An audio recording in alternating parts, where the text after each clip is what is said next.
اعوذ باللہ من الشیطان الرجیم بسم اللہ الرحمن الرحیم الحمد للہ رب العالمین الرحمن الرحیم مالک یوم الدین ایاک نعبد و ایاک نستعین اهدنا الصراط المستقیم صراط الذین انعمت علیہم غیر المغضوب علیہم ولا الضالین آمین۔ پرسوں میں نے آپ کے سامنے 3 آیتیں اور 3 عقیدوں کا بیان کیا تھا کہ سورہ فاتحہ کی ابتدائی 3 آیات میں 3 بنیادی عقیدوں کا اللہ تعالیٰ نے اشارے کے طور پر بیان فرمایا۔ پہلی آیت کریمہ میں توحید کی طرف اشارہ ہے، دوسری آیت کریمہ میں رسالت کی طرف اشارہ ہے، اور تیسری آیت کریمہ میں آخرت کی طرف اشارہ ہے۔ کافر لوگ آخرت کو نہیں مانتے تھے، سمجھتے تھے جو کچھ ہے دنیا ہے، بس آخرت کوئی چیز ہی نہیں ہے۔ لیکن قرآن اور حدیث نے انسانوں کو بتایا کہ عقیدہ توحید بھی ضروری ہے، عقیدہ رسالت بھی ضروری ہے، اور عقیدہ آخرت بھی ضروری ہے۔ میں نے پرسوں آپ کے سامنے انسانوں پر نازل ہونے والی بہت ساری نعمتوں کا ذکر کیا تھا۔ میں وہیں سے آگے بات شروع کرتا ہوں کہ اللہ تعالیٰ نے جتنی نعمتیں انسانوں پر برسائی ہیں، بارش کے قطروں کا گننا آسان ہے لیکن اللہ کی نعمتوں کا گننا مشکل ہے۔ ان تمام نعمتوں میں سب سے بڑی نعمت، اللہ کی کیا ہے؟ انبیاء کرام علیہم السلام کا سلسلہ جاری کرنا۔ حضرت آدم علیہ السلام سے انبیاء کرام علیہم السلام کا سلسلہ شروع ہوا اور سرکار دو عالم صلی اللہ علیہ وسلم کے اوپر اس کا اختتام ہوا۔ ان تمام انبیاء کرام علیہ السلام نے لوگوں کو آخرت کے بارے میں بتایا۔ انبیاء کرام علیہ السلام کا سلسلہ اللہ تعالیٰ نے شروع کیا۔ اللہ تعالیٰ انبیاء کرام کا سلسلہ قائم نہ کرتا تو اس کی رحمت سے یہ بات بعید ہوتی، اس کی رحمت کے شایع نشان نہ ہوتی۔ لہذا اس کی رحمت کا لازمی تقاضا یہ ہے کہ وہ انبیاء کرام علیہ السلام کا سلسلہ جاری فرماتے۔ چنانچہ ایسا کیا اور انبیاء کرام نے بڑے برے کے درمیان فرق بتایا۔ تیسری آیت کریمہ میں اسی کا ذکر ہے۔ اب انبیاء کرام نے جب یہ بات بتائی تو 2 قسم کے انسان ہو گئے۔ ایک تو وہ جنہوں نے انبیاء کرام علیہ السلام کی بات مانی، اور ایک گروپ وہ ہو گیا جنہوں نے بات نہیں مانی۔ اس آیت کریمہ میں اللہ تعالیٰ بتانا یہ چاہتے ہیں کہ جو انبیاء کرام کی بات مان کر کے میرے پاس آیا، زندگی جس نے انبیاء کرام کی تعلیمات کے مطابق گزاری، اس کے لیے تو میں نے جنت تیار کر رکھی ہے، اور جنہوں نے انبیاء کرام علیہ السلام کی بات نہیں مانی اس کے لیے میں نے جہنم تیار کر رکھا ہے۔ انبیاء کرام علیہ السلام کی بات جنہوں نے مانی، اپنی خواہشات کو، اپنی نفسانیت کو، اپنے ارمانوں کو اور اپنے تقاضوں کا خون کیا، اور انبیاء کرام کی بات مانی، اللہ کی بتائی ہوئی بات پر اس نے عمل کیا، اپنی خواہشات کو قربان کیا، اپنے جذبات کو قربان کیا، اس کے لیے تو میں نے جنت تیار کر رکھی ہے۔ اور جنہوں نے انبیاء کرام کی بات نہیں مانی، یعنی ایمان قبول نہیں کیا، اس کے لیے ہم نے جہنم تیار کر رکھا ہے۔ یہ اللہ کا ضابطہ ہے، اصول ہے۔ اگر اللہ تعالیٰ جنت اور جہنم نہ بناتے، اور اللہ تعالیٰ یہ اصول نہ بناتے کہ ماننے والوں کے لیے جنت، نہ ماننے والوں کے لیے جہنم، تو پھر یہ دنیا تو تماشا گاہ بن جاتی۔ بھلائی کرنے والوں اور برائی کرنے والوں میں کوئی فرق ہی نہیں ہوتا۔ بھلائی کرنے والوں میں کوئی قتل کرتا، کوئی ظلم کرتا، کوئی تشدد کرتا، اور جو ہے کوئی ناانصافی کرتا، تو اللہ تعالیٰ نے فرمایا جو ناانصافی کرے گا، قتل و قتال کرے گا، اور جو ہے ظلم و تشدد کرے گا، اس کے لیے تو برا ٹھکانہ ہے۔ لیکن جنہوں نے اپنے جذبات پر کنٹرول کیا اور اسلامی تعلیمات پر عمل کیا، اس سے تو ہم خوش ہوں گے، رضامند ہوں گے، اور اس کے لیے میں نے جنت تیار کر رکھی ہے۔ ایک اور بات یہ بتانی ضروری ہے کہ قیامت کا دن جب آئے گا، جب سور پھونکا جائے گا، سارے انسان، ساری مخلوقات ختم ہو جائے گی، سب پر فنا طاری ہو جائے گا۔ 40 سال تک سب پر فنا طاری رہے گا۔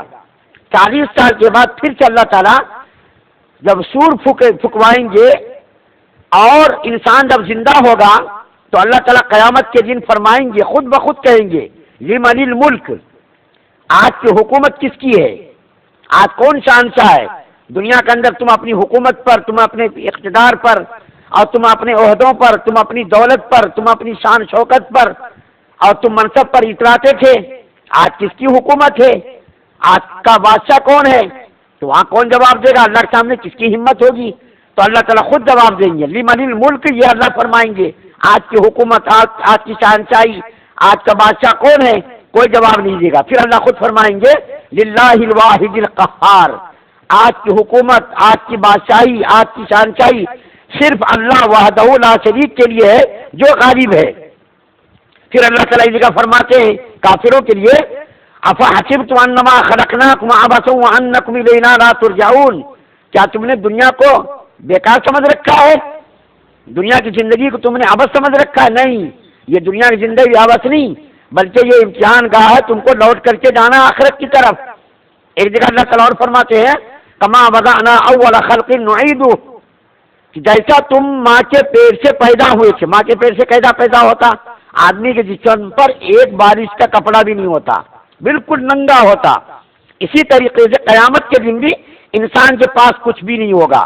دنیا میں غریب ہو، امیر ہو، کوئی بھی ہو، کم سے کم غریبوں کے جسموں پر کپڑے تو ہوتے، لیکن جب پیدا ہوتا اس کے جسم پر کچھ بھی نہیں ہوتے، ایک بارش بھی کپڑا نہیں ہوتا۔ اسی طریقے سے اللہ کیا فرما رہے ہیں، جیسا تم پہلی مرتبہ پیدا کیے گئے دوبارہ بھی تم کو اسی طریقے سے اٹھایا جائے گا، یعنی وہاں بھی ننگے اٹھیں گے۔ حضرت عائشہ رضی اللہ تعالیٰ عنہ نے حضور صلی اللہ علیہ وسلم سے عرض کیا، یا رسول اللہ صلی اللہ علیہ وسلم، یہ تو بڑی شرم کی بات ہوگی کہ انسان کو وہاں ننگا اٹھایا جائے گا، تو وہاں ایک دوسرے کو دیکھیں گے، بڑی شرم کی بات ہوگی، بڑے شرم کا موقع ہوگا۔ تو اللہ کے رسول صلی اللہ علیہ وسلم نے فرمایا ہر آدمی کی نظر جھکی ہوئی ہوگی، گناہوں کی ندامت کی وجہ سے، اپنے جرائم کی وجہ سے، بہت سارے کفر کی وجہ سے، شرک کی وجہ سے ان کی نگاہیں جھکی ہوں گی مجرموں کی طرح۔ دنیا میں آپ نے کبھی دیکھا مجرموں کو یوں سر اٹھا کر کے بات کرتے؟ مجرم لوگ سر اٹھا کر کے بات نہیں کرتے، بلکہ ان کے سر جھکے ہوئے رہتے، ہتھکڑیاں لگی رہتی ہیں، پولیس کے ڈنڈے اس کو پڑتے رہتے، اور اس حال میں سر جھکائے ہوئے وہ مجرم عدالت میں پیش ہوتا۔ سر اٹھا کر کے یوں بات نہیں کر سکتا، پولیس کے سامنے جا کر کے کوئی سر اٹھا کر کے یوں بات کرے، پولیس اس کی خبر گیری کرتا، اس کی خبر لیتا۔ تو مجرم لوگ قیامت کے دن سر جھکائے ہوں گے، کوئی کسی کو نہیں دیکھا، وہاں کسی کو دیکھنے کی کوئی فرصت بھی نہیں ہوگی۔ تو اللہ تعالیٰ کیا فرما رہے ہیں آخرت کے بارے میں کہ تم اس کو عبث مت سمجھو۔ اور قرآن کے اندر یہ اللہ فرماتے ہیں کافروں سے پوچھیں گے اللہ کہ دنیا میں تم کتنی دیر ٹھہرے، تو وہ کہے گا بس ایک چند منٹ، چند گھنٹے بس، اور کیا، دنیا کی زندگی بس یہ چند گھنٹے کے مماثل ہے۔ آخرت کے مقابلے میں دنیا کی زندگی چند گھنٹے کے مماثل ہے۔ یا علماء کہتے ہیں اقامت اور نماز کے درمیان کتنا فاصلہ ہوتا؟ اقامت اور نماز کے درمیان بہت کم فاصلہ ہوتا۔ اسی طریقے سے ہماری زندگی پیدائش سے لے کر موت تک بالکل اقامت اور نماز کے درمیان کا فاصلہ ویسے ہی ہے۔ علماء مثال دیتے ہیں کہ سمندر کے ایک ایک قطرے کو آپ نکالنا شروع کیجئے، پورا سمندر خالی ہو جائے گا، اور ایک سمندر لائیے، اور ایک سمندر لائیے، اور ایک ایک قطرے کو ان سے نکالنا شروع کیجئے، پورا سمندر ختم ہو جائے گا۔ لیکن آخرت کبھی ختم ہونے والی نہیں۔ دنیا کے سمندر ایک ایک قطرہ آپ لینا شروع کیجئے، یا کوئی پرندہ منہ میں ایک ایک قطرہ لینا شروع کرے، وہ سمندر ختم ہوگا دنیا، لیکن آخرت کسی صورت میں بھی ختم ہونے والی نہیں، ابدالآباد تک۔ تو انبیاء کرام کے بھیجنے کا مقصد یہی کہ انہوں نے آ کر کے بتایا دیکھو بھائی یہ برا ہے، یہ بھلا ہے، یہ کام کرو اس سے اللہ راضی ہوگا، یہ کام کرو اس سے اللہ ناراض ہوگا۔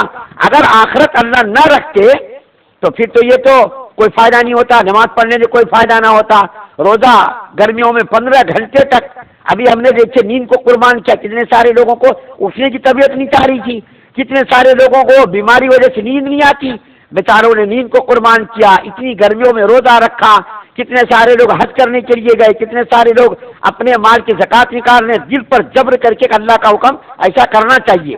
جب اللہ کے نیک بندوں نے ایسا کیا، نماز ادا کی، روزہ رکھا، حج ادا کیا، زکات ادا کی، اپنی نیند کو قربان کیا، اپنے خواہشات کو قربان کیا اللہ کے حکموں پر عمل کرنے کے لیے، تو اگر اللہ تعالیٰ اگر قیامت کے دن انصاف نہ کرتا، نیکوں کے لیے جنت، بروں کے لیے جہنم اگر نہ رکھتا، تو پھر کوئی فائدہ ہی نہیں ہوتا۔ دنیا کے اندر تو لوگ جیسا دل میں آتا ویسا کر لیتے، ہر بڑا طاقت والا آدمی غریب لوگوں کو جینا مشکل کر دیتے، نوچ نوچ کر کے کھا لیتے، جیسا جنگلوں میں درندے اور جو بھیڑیے دوسروں کو چیر پھاڑ کر کے کھا جاتے، اسی طریقے سے اگر اللہ کا کوئی ضابطہ نہ ہوتا، جنت اور جہنم کا تصور نہ ہوتا، آخرت کا تصور نہ ہوتا پھر یہ لوگ دنیا میں تو رہنا مشکل کر دیتے، جینا مشکل کر دیتے۔ تو تیسری آیت کریمہ کے اندر آخرت کی طرف اللہ تعالیٰ نے اشارہ کیا ہے کہ دنیا یہ ہمیشگی کی جگہ نہیں، ہمیشہ یہاں رہنا نہیں، یہاں سے جانا ہے اور جا کر کے وہاں پل پل منٹ منٹ سیکنڈ سیکنڈ کا حساب کتاب دینا ہے۔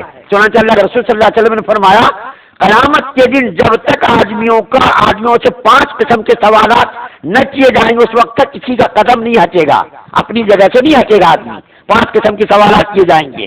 کیا؟